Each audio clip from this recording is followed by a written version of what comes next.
20 plus years after fur farm raised, and there's no fence, there's no security, there's nothing. I think the output is so, like, the cost of raising a mink to pelt is so serious that, like, they're only making a few dollars per pelt, that I think the cost of security would just eliminate them. So they just take their chances. It's kind of surprising to hear that you think they'd price it cheaper, like dogs, or, you know. I did see some with attack dogs for sure. Yeah. It wasn't, they're not hard to, I guess, in the middle of the night, they don't. That's hard to avoid. Right. Yeah, I've happened a couple times. Basically run for my life from attack dogs. It was not fun.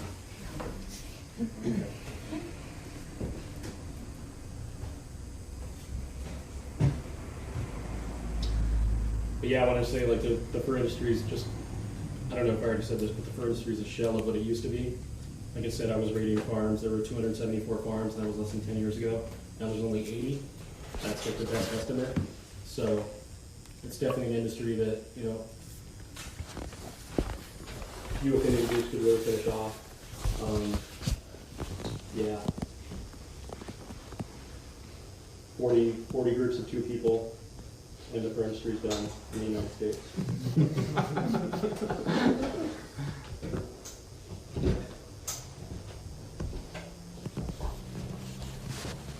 Yeah, are there any other things you kind of learned, any other things you learned the hard way that you think would be interesting to share, or like little tricks, like of logistics, like even how to deal with your vehicle, or just like things, little modifications you made to make things like. Sure. I mean, always destroy the tools after you use them. That's an obvious, because there were some people that got caught for tool mark analysis.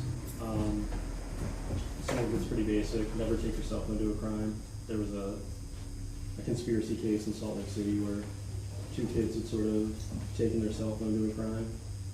That's, you know, geolocation data that will destroy you in a federal case. Yeah, I mean, generally, you know, I feel like it's a lot of, you know, it's intuition. Yeah. Only a handful of people have been responsible for closing probably what you just said, 2/3 of all fur farms in the country. You know, what's it going to take to, why can't we just close the rest of them? I mean, have we got the low-hanging fruit already, and now the ones that are remaining are more secure or bigger or more difficult to raid? Or is it just a lack of boots on the ground to get out there and do the work? And why do you think there aren't more boots on the ground? I think I think a lot of the talk and the movement about repression has really been effective. Creates a psychological sort of thing where people are just too scared to do it, you know? I think that's a lot of it. Yeah, I mean, there is some conglomeration. I think there are some massive mink farms. I visited some that were, like I said, like 100,000 mink. Zimbel mink in Wisconsin is like that. So there is some effort among the larger mink farms to just completely take over the industry.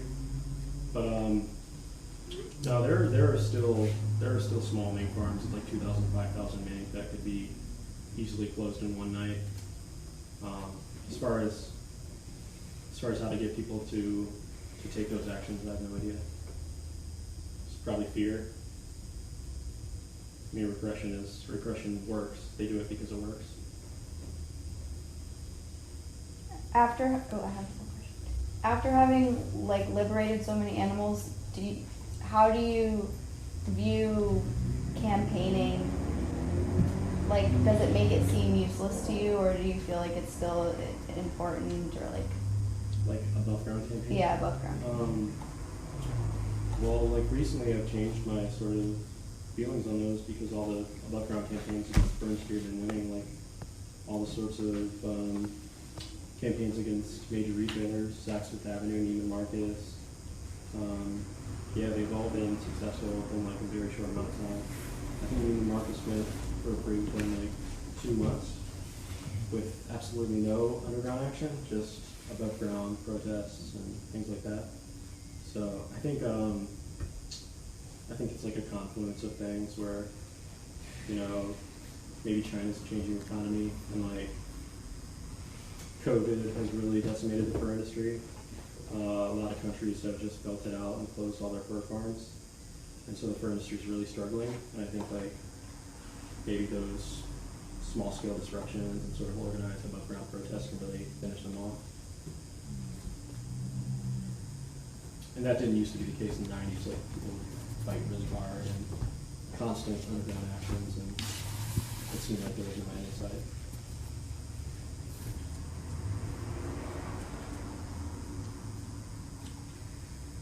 So I know you talked about a little bit about being maybe on like a shorter list of people because of like above ground actions you take in the past, or being part of above ground campaigns. And like that's a criticism I think, or that's the thing I think people talk about a lot about like scale up stuff, ALF stuff. Do you have any thoughts on like, could the movement be better organized, or like what better precautions to take would be to avoid that kind of thing? Yeah, I mean, it's tough. I mean, just exercising security culture in general, I think, is the main thing. I mean, before I raided fur farms, I was always kind of utilizing the two. I was, you know, doing above-ground activism, that I would sort of bolster it with underground action through like the Shack campaign or some of the UC campaigns. So I would do a home demo during the day and then, you know, go out at night, maybe later that week, and smash vivisectors' windows or something like that, or executives' windows.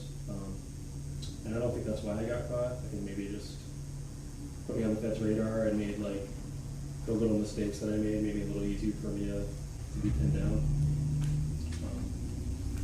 Yeah, but that's, I mean, with good security culture, I think anyone can get away with it. Joseph, so as of right now, you don't know why you got caught? Essentially the FBI cheated.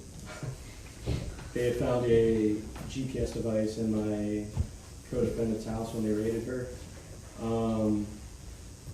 mean, I think I was the only suspect at the time, so when they found that GPS device, they planted addresses on it, and then they took it to the FBI office and did their sort of hardware analysis, and then when they returned it to the defense team, they had destroyed all of that, so we couldn't have our own analysis. So they definitely planted that evidence, and then there was I think they just suspected me of being the person responsible, and so there was that theft of guns to get the sneaking people in, and when they found the bolt cutters and muriatic acid in the car, that was kind of game over for me. And like I said, there was no smoking gun to place me on the fur farms. It was just one count of conspiracy. And for those who don't know, like, conspiracy is like a very low legal threshold for prosecutors. They just have to show an agreement between two people to commit a crime.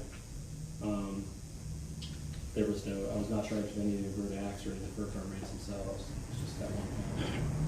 And I would meet, like, every guy I met in prison, you know, they would have like 15 count indictments, 20 count indictments, especially on like, you know, if there was a bank robbery case, it would be conspiracy to commit bank robbery, then they would charge them for each individual bank robbery. They didn't do that for me. You know, it was kind of like a legal trick that prosecutors use every so often. Did the movement get you a well-funded lawyer, or did you have a public defender? The first time they did in the ATA4 case, because that was like maybe more palatable case, a free speech case. So raised a really good team of civil rights attorneys, like old school, you know, Tony Serra, Black Panther kind of attorneys, with a lot of experience. And that was the case we got thrown out. But I feel like on like sabotage cases or animal liberation cases, it's much harder to, you know, get that kind of movement support that can, you know, that can get you through that kind of case. It's a lot of money to raise. And that's unfortunate. I'd like to see that. I'd like to see that improve.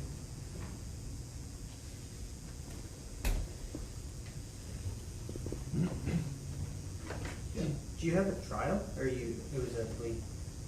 Oh, yeah, it was a non-cooperating plea deal. Okay. I got pled guilty. I got 24 months. My co-defendant got 21 months. But you didn't have to plead to any specific actions? No, just the one count of conspiracy.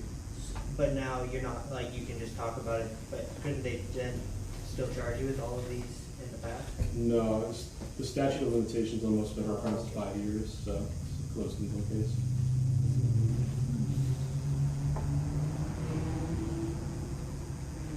So you guys liberated like 250 animals for every month you were in prison?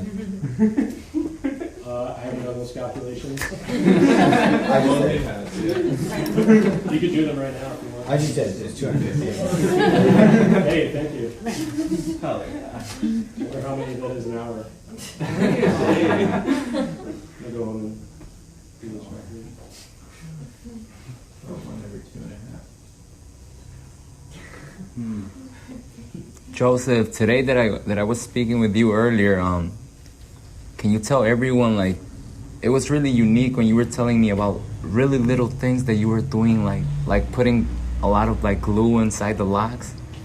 Oh, that was earlier, like, that's kind of the stuff that I started out doing when I was way younger, like, just doing, before I'd ever met any activists, just doing ALF actions on my own, like, glass etching solution on windows, spray painting, gluing locks, which sounds like kind of petty childish vandalism, but I think can add up, insurance premiums and repair costs. We would do that on just like retail targets mostly. Those were some of the earliest ALF actions I ever did. Do you have to use a special kind of glue for this Elmer's? Any kind of super glue.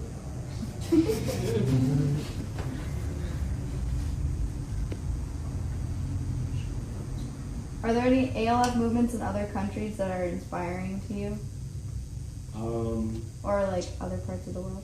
Yeah, I think like forever, Sweden has been super inspiring to me. They went super hard on the fur industry, pretty much eliminated the country's fur industry. Constant action. When I was first getting involved, I would read everything I could about the UK, like Barry Horn, Heath Man, and it's just that constancy of action, and that sort of like determination, bravery they had. Just the other night in Spain, there was a liberation of 10,000 partridges from a can hunt facility. So, you know, actions are happening all the time, every night, pretty much. I'm inspired by people that just keep fighting, despite the repression and despite the like horror stories. Sorry, with the bikes, I missed like that last couple sentences there. Could you repeat what you were saying? What was that? With the bikes, I couldn't hear the last like 30 seconds of what you were saying. Could you repeat a little bit of? To the last question? Yeah. Okay, no, I was just saying I'm inspired by people that keep fighting, despite the repression, despite the horror stories. Been a lot of good stuff coming out of like Spain recently. 10,000 partridges were just released the other night. The ALF claim credit. It's been a lot of cool stuff happening in France, both like sabotage and animal liberation recently. We have 3 comrades in Atlanta who, over the next month, are going to get sentenced for uprising-related activity, the George Floyd uprising-related activity. What advice would you give them? Is it a federal case or a state case? 2 of them are federal and 1 is a state Okay, case. cool. A few years ago, I wrote a little federal prison primer. That was sort of like my guide to surrounding federal prison. I could shoot you that. Please do. Yeah, cool. We're in communication with them. I wanted to put that into a Zoom format, but I haven't had time to do that. But it's going to be helpful for anyone. There's time talks about like transport, you know, access to food, sort of like, you know, all the administrative remedies they would have to follow. Yeah, I would say having a support campaign, a really solid support campaign that keeps in touch with them daily and YouTube is the most useful thing. A lawyer on the outside that will really help them, that can advocate for them to the authorities is useful. That always helped me a lot, especially when like I wasn't getting vegan food. My lawyer could just call like VOP regional, and a lot of times that would work.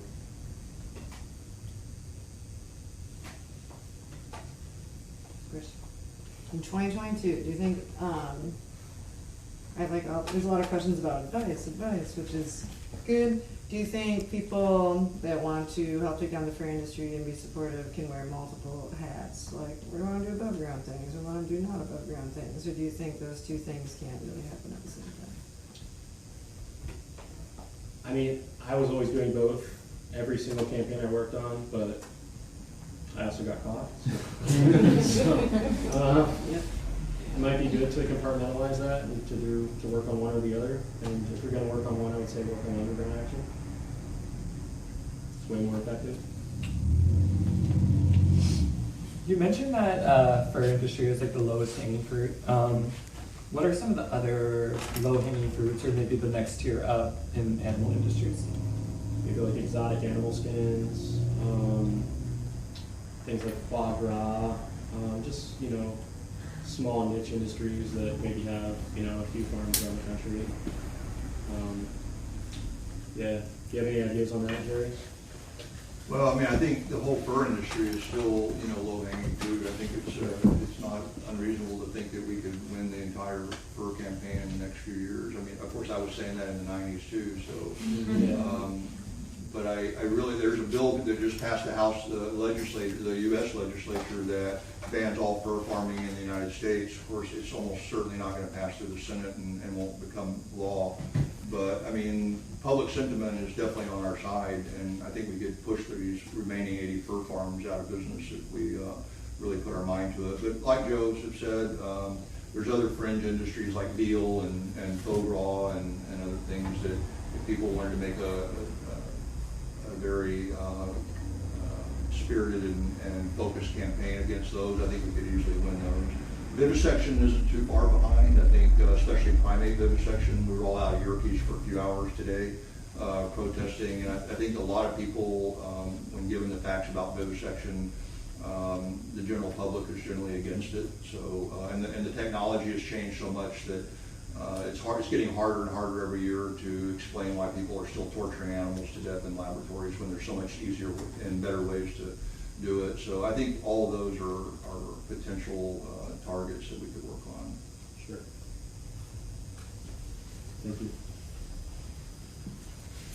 Can you talk a little bit about, like, as someone who was, 6 and then ended roughly, like, my feeling is that there was like a movement peak generally in the 90s and then kind of a crest, like a bottoming out, and then maybe things are starting to improve again. Can you talk a little bit about like what it's like to live through those cycles as someone who's like committed to being an activist?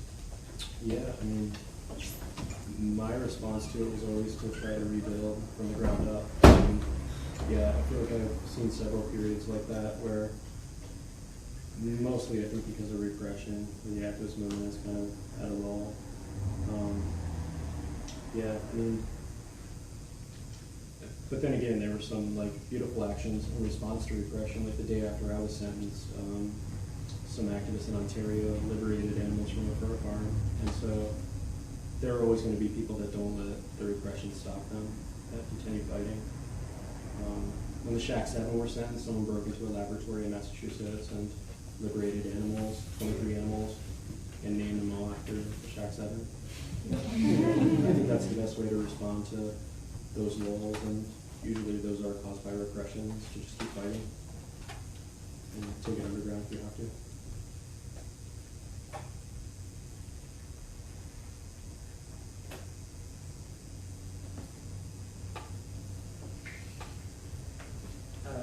I guess, No. I guess from your experience, like what, can you talk a little bit about like how you view the connection between animal liberation and prison abolition, like how those kind of fit together? Yeah. That's a tough one. I definitely felt like there were a lot of intersections around the treatment of animals and prisoners. Like we weren't much better off in prison than animals on fur farms or factory farms. Mostly black and brown prisoners treated like chattel, so, and it was torture, for sure.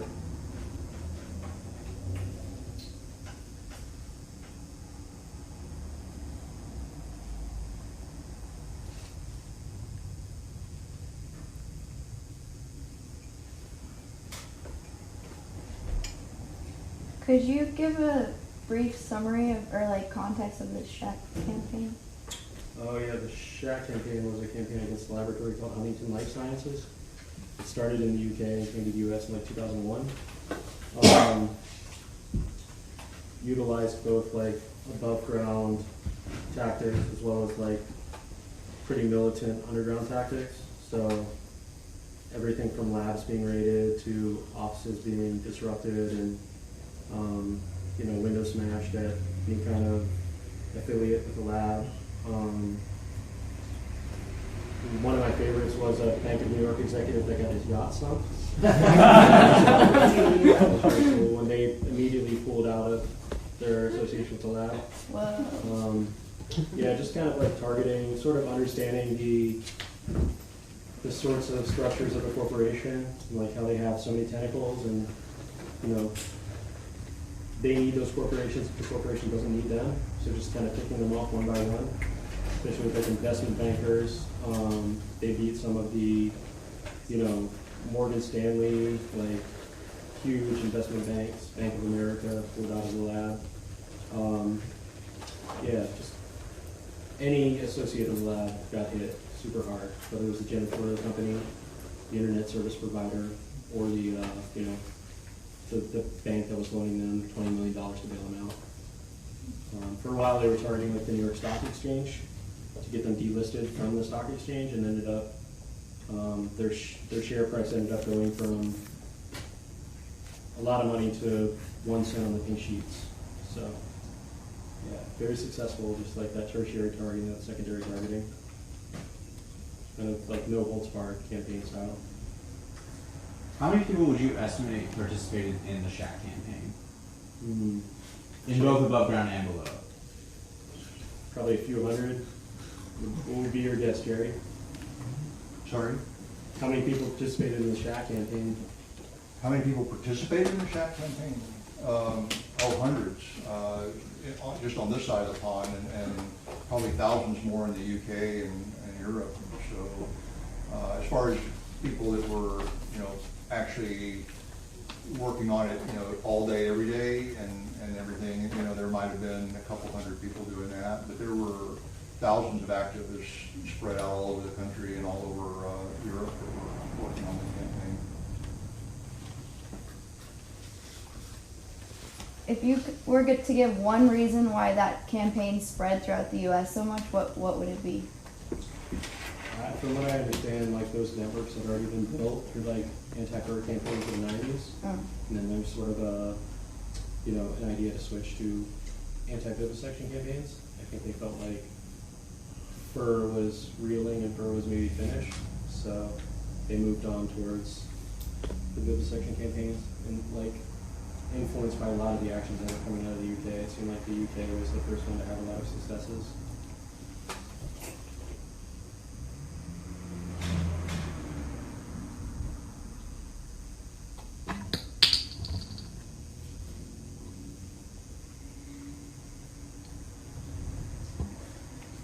How are you exposed to the ideas of like animal liberation and stuff? Like, what is your exposure to this kind of radical critique in your life?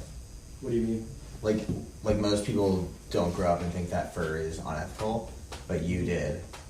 How did you come to that conclusion? I was exposed to it through like hardcore punk, so like super militant lyrics and maybe vegan straight edge. I figured I just wanted you to say it out loud. We have several fellow gang members in here. Yeah, so that was the scene that kind of captured me. And like I said, I was doing ALF actions before I'd even known any activists. So yeah, it was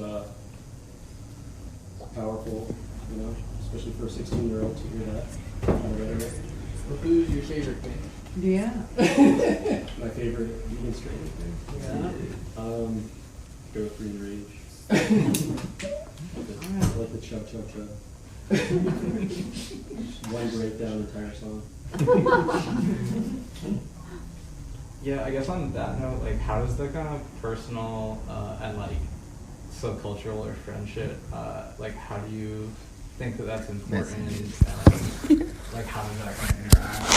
And, is your personal being vegan and your personal lifestyle, does that help fuel and help find like like-minded people that you have affinity with and inspire you, or you feel like it's not connected? Or I think at the beginning it did, like just kind of meeting people at hardcore shows and things like that. Like there was that trust element that was built. Like if I see someone at a show 30 times, I feel like they're probably not on the other side. So there was sort of a trust that was built just off of like constancy of you know, action.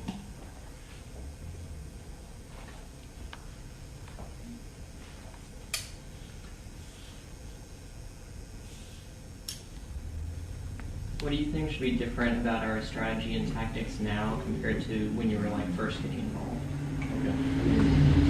I think the one thing that shifted is that it seems like above ground tactics, at least with the anti-fur campaigns, are working much better than they ever did in the past. And that's been a shock to me. Like, we do campaigns and now we're winning in 2 or 3 months, and people went hard on them for years and we're achieving almost nothing. So. But I still think there's a place for obviously underground direct action.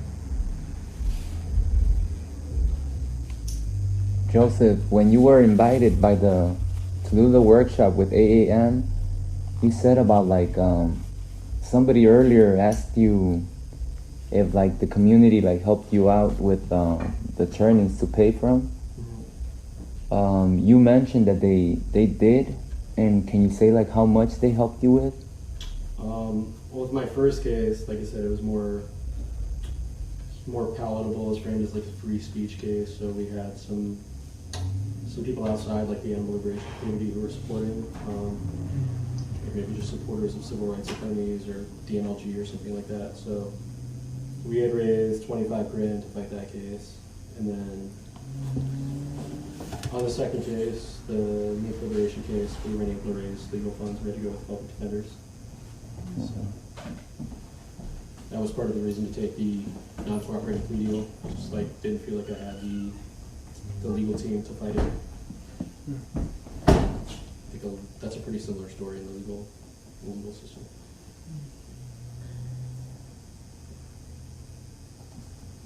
How long do you think it'll take to achieve total animal abolition? I mean, to get to a completely vegan world? 2024? 2025? Yeah, I mean, I personally don't think we ever will. I think that we can pick off the smaller niche industries and achieve, you know, animal liberation on a small scale in our lifetime, but as far as like a total victory, I don't see that happening. Maybe people disagree, but that's my personal assessment.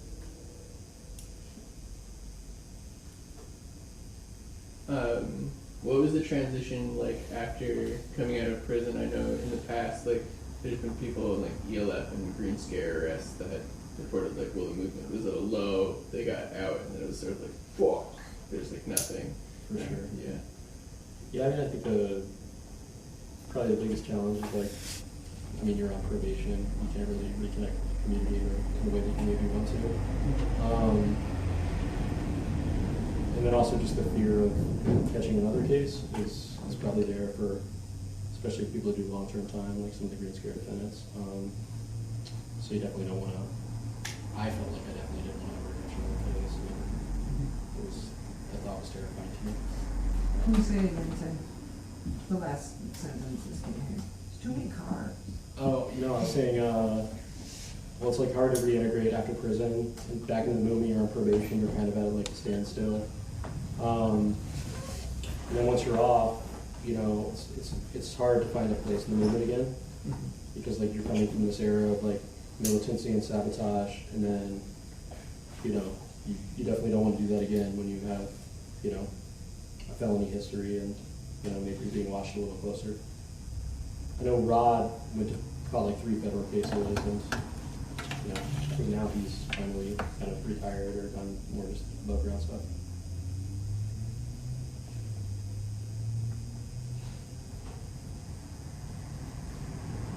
Was there like more specific? I guess just like, what are we, I think one of the things that I understood from like Green Scare cases is like, maybe we were good at writing people letters and like supporting people while they were in, and then we kind of forgot about them. Yeah, like, for in, sure. in the aftermath. Yeah, you don't hear about a lot of the former eco prisoners. Like, Yeah.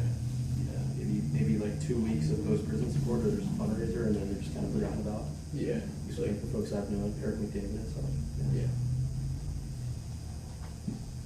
Did your support crew, while you were inside, fundraise for you to have a nest egg when you got out?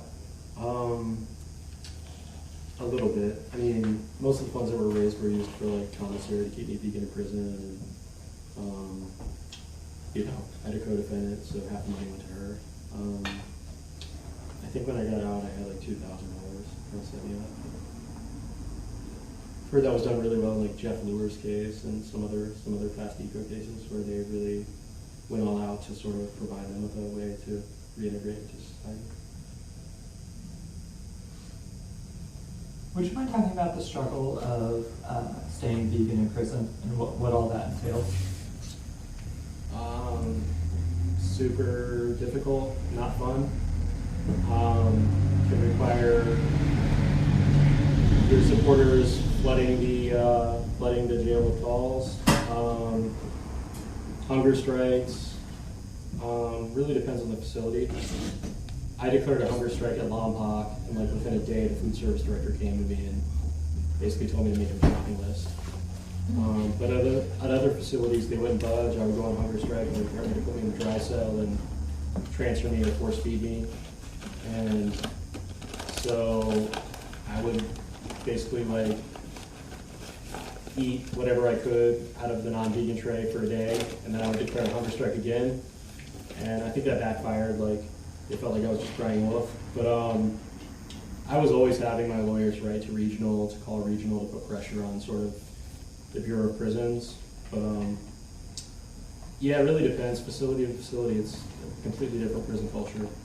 Like in Victorville, they just didn't care. So it could be tough. I know Eric McDavid, former eco prisoner, had a really tough time getting vegan food, and they were basically starving him pre-trial.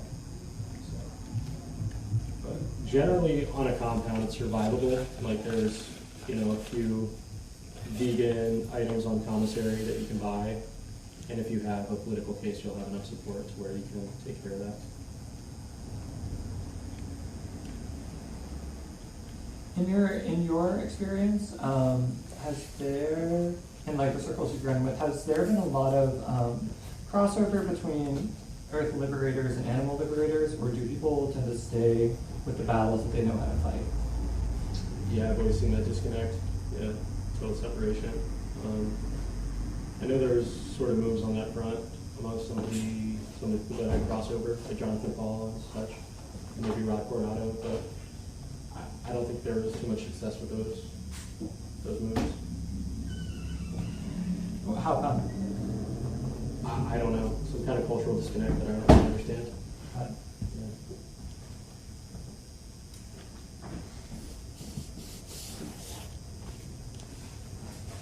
What do you think? Is that something that you've noticed? Just like historically, I was kind of curious, because scientifically, like they're so intrinsically linked, so I'm not quite sure why there's not more overlap. But I guess the tactics are so different. I mean, but they don't have to be. But in some cases, they're very, very different. So. Yeah, I'd love to see more crossover between those two. So that's something that should definitely be a discussion in our movements.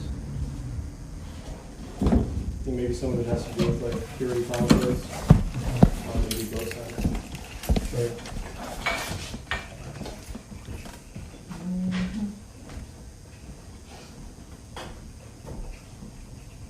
It's hard, like you were speaking earlier about like what motivated you early on, like with with learning and everything. I definitely appreciate what you were saying about the punk movement. Like for me becoming an activist, it was more like after the fact that I learned to appreciate that. Mm-hmm. Early on, it was more like books that I found that really motivated me a lot. I just was wondering if you have any kind of like recommendations for everybody, like maybe some resources like that you think might be good for people to look up, or anything you found that's really useful and motivating. For me, early on, it was it was like reading, it was the hardcore punk lyrics, and then sort of like finding like ALF support group websites on the internet, and just seeing like the constancy of actions, you know, and feeling like, well, maybe, you know, maybe I can't organize a lab raid, or maybe I can't organize a fur farm raid at this time, but I can definitely do my part and, you know, engage in small-scale sabotage. There weren't really any books that I read in the beginning. Watched like some undercover footage and stuff like that, and, you know, understood how horrific it was. I know that on the ALF side, Marius Mason is still doing time, but is there any ALF prisoners currently doing time in the U.S. or around the world? There's a few around the world that I don't really keep up with. I don't really follow those. Joseph-Buddenberg is pre-trial as well in the U.S. He was a fugitive for a long time. Then Marius has a few more years to go. I think those are the only two right now in the U.S. Jerry, do you know more about some of the international prisoners?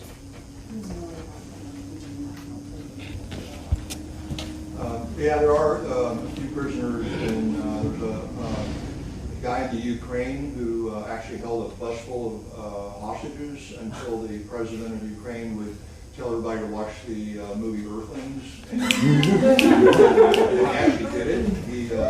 The president announced that everyone should watch Earthlings, and he released all the members of the bus. And he's currently just finished trial but hasn't been sentenced yet. So he's in prison in Ukraine. There's another guy in Slovakia who was accused of firebombing a McDonald's a few years ago. He got a 12-year sentence. So he's in Slovakia. I don't think there's anybody in the UK that's doing any significant time at the moment. And then here in the United States, of course, we have Marius Mason, who's doing a long prison term as part of that ELF, ALF stuff that went on in the Northwest. Was switched on by her partner, or his partner, Frank Ambrose. Peter Jansen was a ALF prisoner for the Duck Slaughterhouse, but he just got released a few months ago. Just want to say real quick, if you want to write to that Ukrainian legend, I've written to prisoners just doing Google Translate with Cyrillic. You should get a friend who has good handwriting.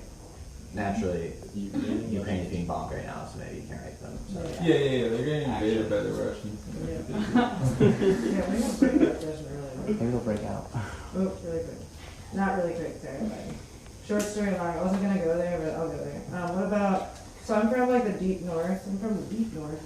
There's a lot of indigenous resistance up north in the deep north, and a lot of it involves there's a lot of comrades and extended relatives that are anti-domestication, but they're not.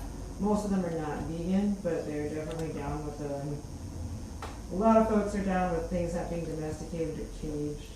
How do you feel like people could intersect with them in a way that would make sense, or is that not something that you're interested in? You don't have to talk about it if you don't want to, but I'm here to bring it up. I know that Wisconsin is the #2 mink farming state, so there's definitely potential there. I don't feel like I have too much personal experience, sort of bridging those gaps, but I definitely think it's work that can be done. The fur industry was the foot soldiers for colonialism and conquest, so. Yeah, I don't think any of the fur farms are owned by indigenous folks. Absolutely not. Yeah. No. Zero. It's an interesting conversation. Yeah, absolutely. Yeah, I would love to see those gaps bridged.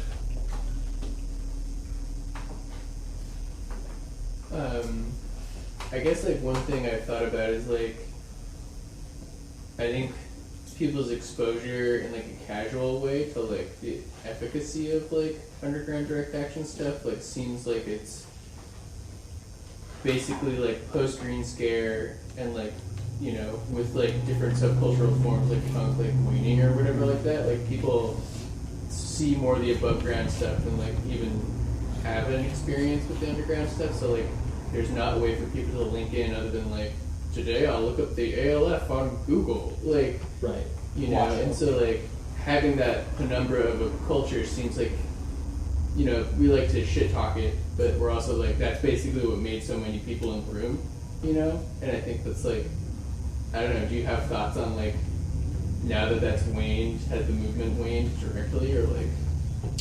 Yeah, I think so. Like, I remember there was some like mainstream publication, like Time Magazine or something, that was talking about like lab raids in the '90s, and like as soon as like Earth Crisis blew up, the amount of lab raids just spiked.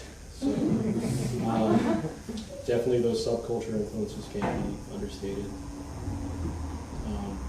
As far as rebuilding that, I'm not sure. It's difficult.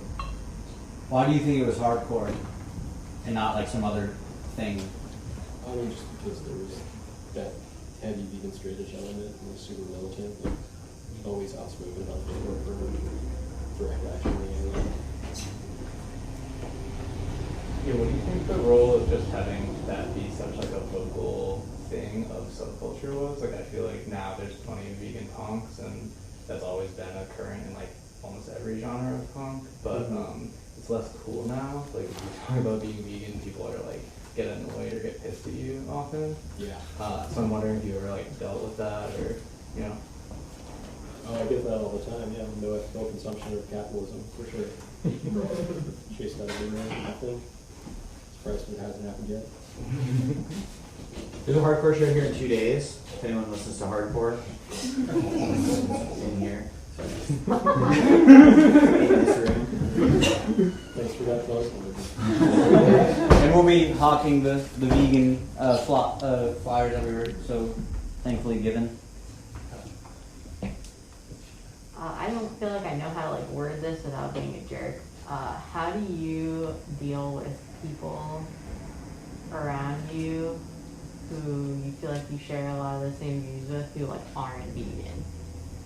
If you do that. Like people who like do other shit but like don't like prioritize like animal live or like like care about like hierarchy in the same way that maybe like personally I don't eat meat like hugely because of like I don't believe in hierarchies. I don't believe in oppressing other beings, you know? Right. How do you like, I don't know, that's kind of a lot, but. I feel like I just kind of meet them where they're at. Like maybe there's shared struggle and shared affinity, not necessarily on the animal question, but, I can still care about defending, wildlands or whatever the other issues are. Yeah, so kind of just meeting people where they're at, and I think people always have potential to change or, become interested in animal liberation ideas. Have you found any like conflict resolution strategies with that and like specific issue in mind when working with coalitions that have been useful to you or any of your pals? Yeah, I mean, mostly just try not go in with the idea that I'm going to like convert people. Like I said, I'm into the work and passionate about that work too, so I don't feel like my job is to sort of like draw people into my camp. So.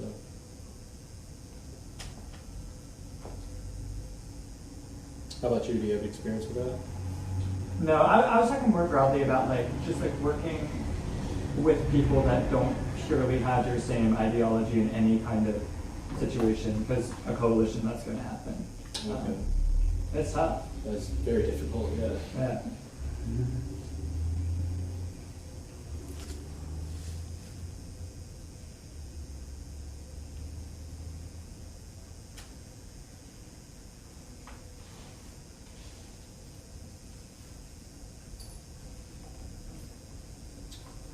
Anyone else? Are you on tour, or like how are you here? Like there was no introduction to the event itself. So. We're actually out here for like an animal rights conference in Atlanta for the next few days. So speaking at that, there's been a bunch of demos, and there's a Dior protest on Saturday against one of the Louis Vuitton targets. So that'll be a great action, I think. Where and when, if we want to come? Find the address. What's the conference called? AAM, it's like Animal Activism Mentorship. Cool. Is it the Louis Vuitton Buckhead? The shop's I'm not sure. It's the Dior. It's the Dior store. Oh. These stores were looted in 2020.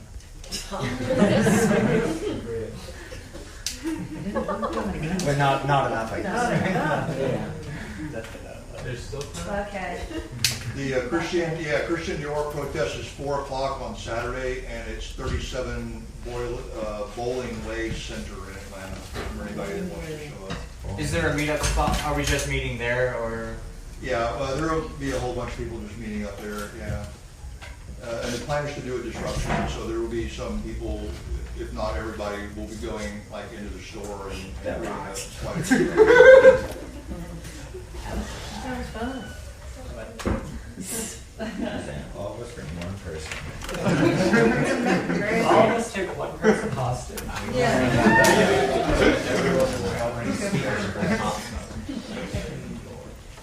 Mentor children. Bring the children. So who's hosting it? Who's hosting the Saturday thing?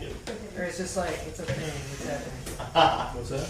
Is there like a group doing it, or is it just like, there's a thing, everybody come? Yeah, it's called AAM. So They're hosting it. Okay, got this.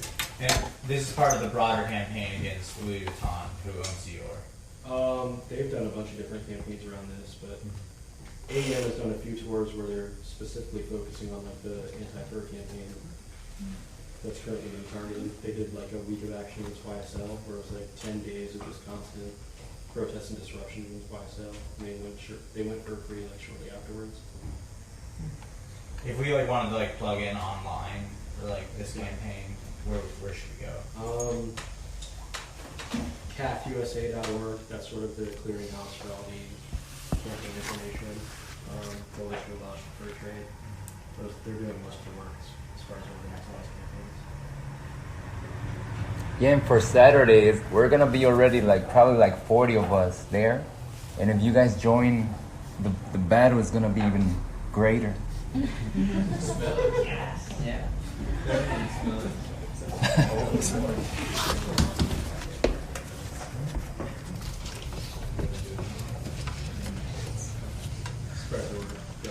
Based on your experiences with law enforcement and repression, what do you think are their blind spots or areas where we can easily do things that exceed their capabilities, if that makes sense? That's a tough one. I think just staying off the radar, maybe not, avoiding a public presence, avoiding about town stuff, if that's the work you're trying to do. And just knowledge of security culture and technology, always using encryption. I think that's the sort of upper hand that they have on us, is just their technological capabilities. If you did want to try to convert someone to the right way of being, what would be the one thing you would show them about being? Probably just undercover footage. I got some undercover footage out of the mink farm last year, and it's pretty powerful. And I feel like if someone sees that and they're not interested in the plight of animals, then there's probably nothing else I can do.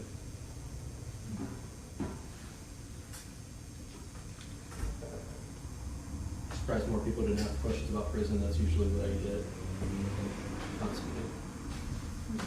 Follow up. What do you feel like are safer ways to research things? Safer ways to research? Just through Tor anonymity software. Yeah. That's the best way to do it. That's how I did most of my research. To ask, I guess, a prison-related question, but for people on the outside, if you're not on someone's dedicated support crew, what's the best way that you can support a prisoner, a prisoner?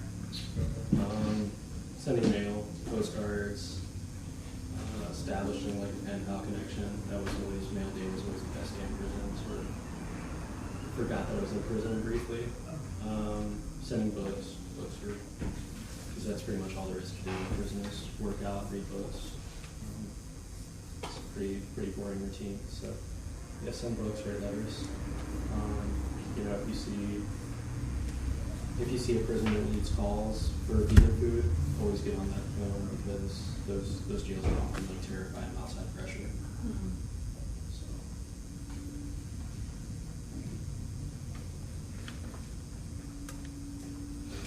Donating money to commissary if you can. It's pretty expensive because they used to give special diets to vegan in prison.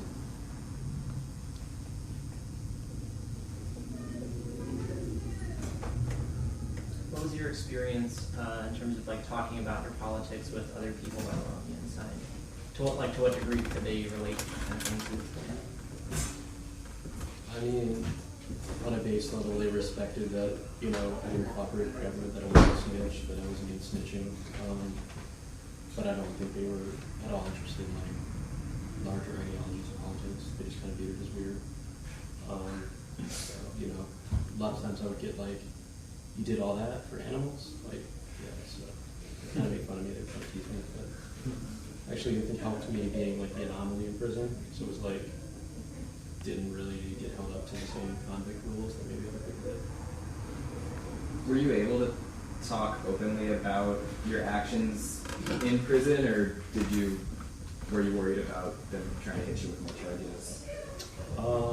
I mean, at that point, it was a closed legal case. I'd already pled guilty, and so in my plea agreement, you know, it said that, you know, stipulated that other U.S. attorneys' offices couldn't indict me on the stuff, so I was pretty comfortable talking about it. And, yeah, guys would start spreading rumors about my case, like, they'd say, you would never believe what this guy did. I heard he broke into a zoo and freed some wolves. They would call me Make Master. They would call me Dr. Doolittle.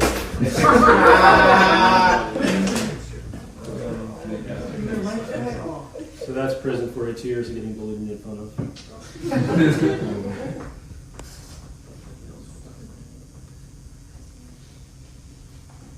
What other like movements or moments in recent history have been inspiring to you? Like not necessarily related to animal. I think just like the environmental movement at the time that, you know, we were seeing a lot of ecotage. That was super empowering to me and super sort of influential to me in my early days. And then just reading about all the struggles of like the 60s and 70s, Black Panthers, American Indian movement, like sort of the struggles that those folks have faced.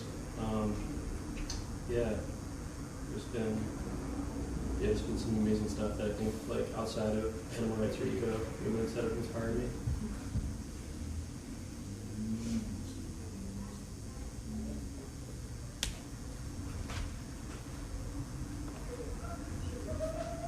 When you had the option, what did you eat for like what was a good vegan day for you?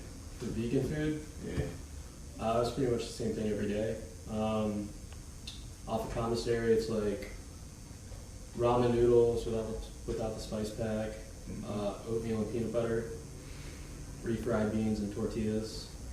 That's pretty much it. That's pretty much the diet.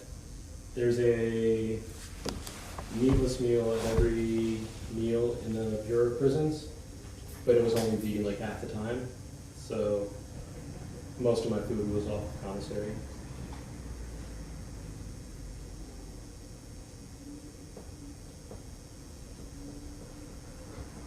How much money needed to be put on your books a month so that you could have a good vegan diet? What as good of a vegan diet as you could? Not too much, $100 to $150. Were there any like people that was like, or were there any more activists in prison? There were a couple that you connected with. There were a couple. When I first got to Lompoc, I had a friend named Bill Dunn. He's serving like 90 years for some armed struggle stuff, bank robbery, and he's been up for parole for a long time and gets denied every single time because of his politics.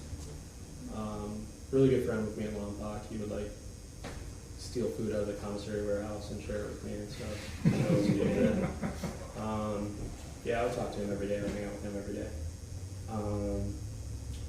Then when I got transferred to Coleman, there was a guy Dean Powell, one of the rioters from the Trump inauguration. He got a really short sentence. He got 4 months, but we were in for his tail end, and we hung out pretty much every day as well. Those are pretty much the only political prisoners I met.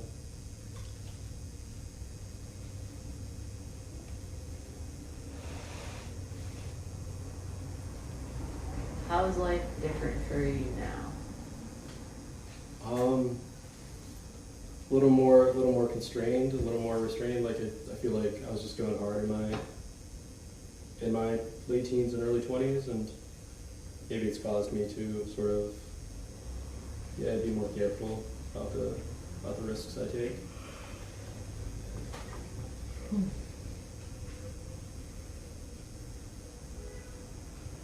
How has it affected your ability to build long-lasting interpersonal relationships?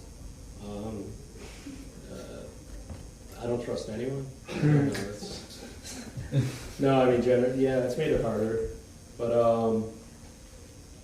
I mean, I still have friends going back years that I trust. So, but as far as like new folks, I'm a little more skeptical of them. It's a little harder to build those connections.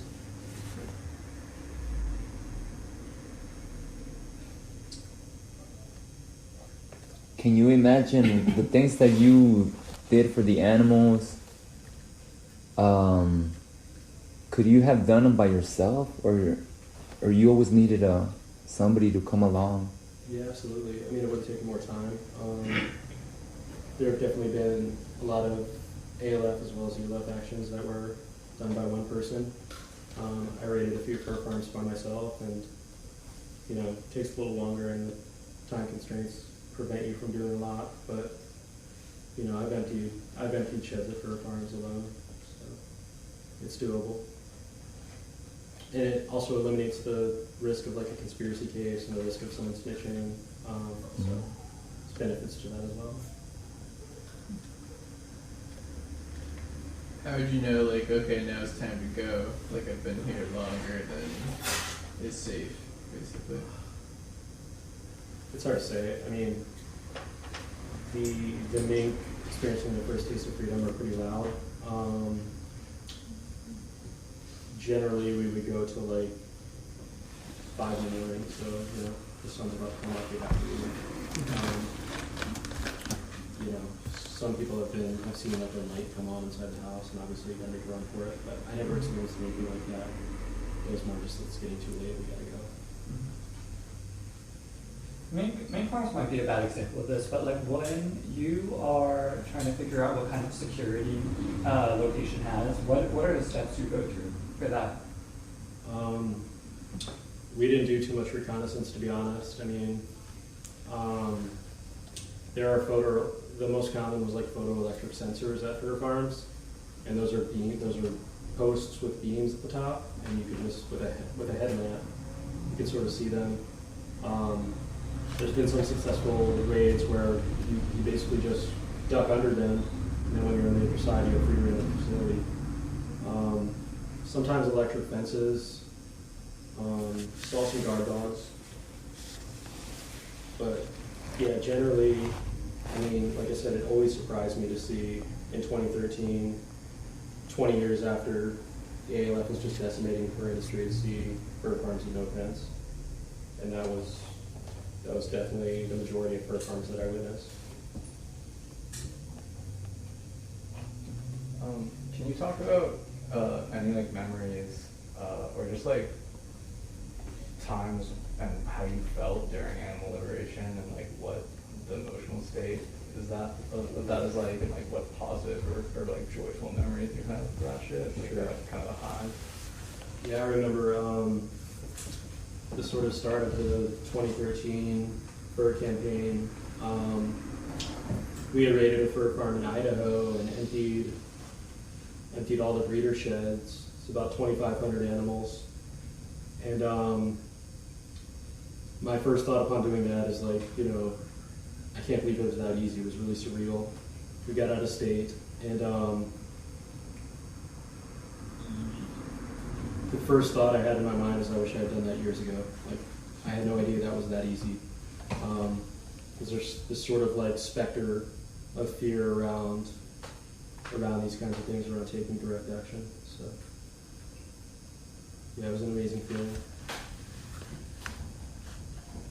Can you talk, Joseph, about the time that you said that there was a mink farm like close to a stream of water and minks like to swim? Yeah, it was a very beautiful experience. There was a mink farm in Minnesota that was like literally right next to a creek along the property, and you know, these animals have been caged for life, and they're semi-aquatic, they're native to North America, they're wild, they still retain all their wild instincts. So as soon as they jumped out of the cages, they swam away immediately, and that was like an amazing sight to behold. See these animals, you know, start to live out their wild lives for once.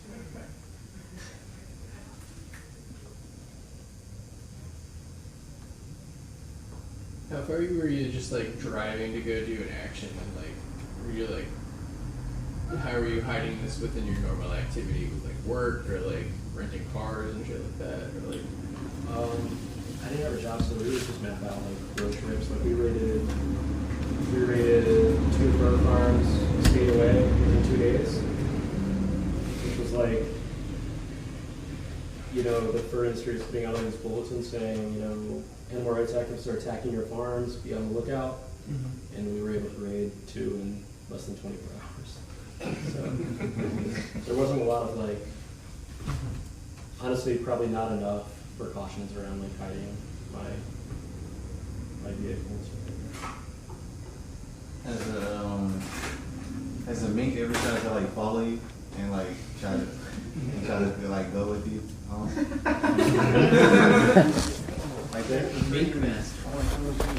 There was one injured mink that I think had been mutilated by some of her cage mates, and I think she was pretty confused, and she followed me back to the car, and that was pretty heartbreaking. I didn't know what to do with that. She was like, "Oh, be free." But no, generally they're pretty territorial, and they run away as fast as possible, and they scatter. How did you get the injured one to go be off? Did she just leave? Yeah, we had to leave. We were already running back to the car, and it was late. So, yeah. How do you think she's doing now? We actually have her in the back.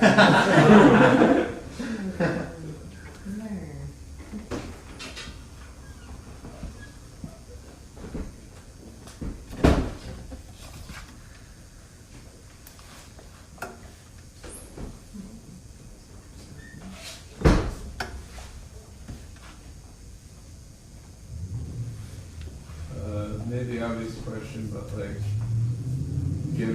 knowing that you were going to go to prison the amount of time you did, would you do it all again?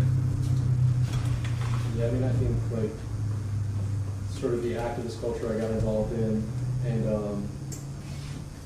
just where I was coming from, like the beginnings of my ALF actions, I told myself like I'm not going to stop until I go to prison.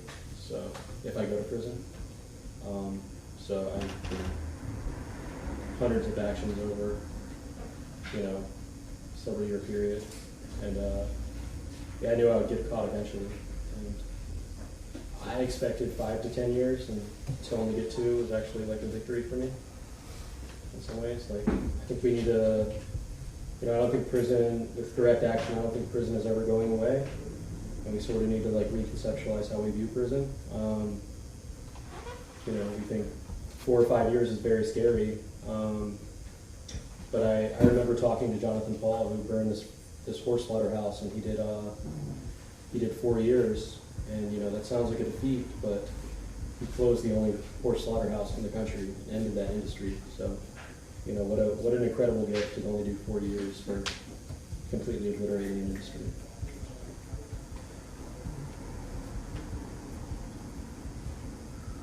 So yeah, definitely do it all over again.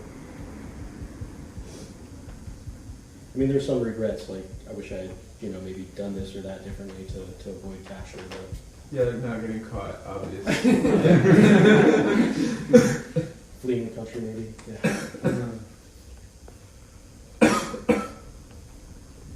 Anybody else?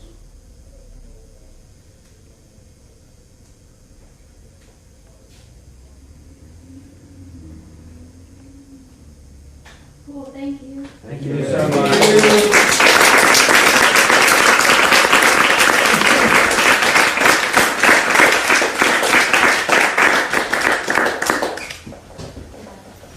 Yeah, start this out in the back.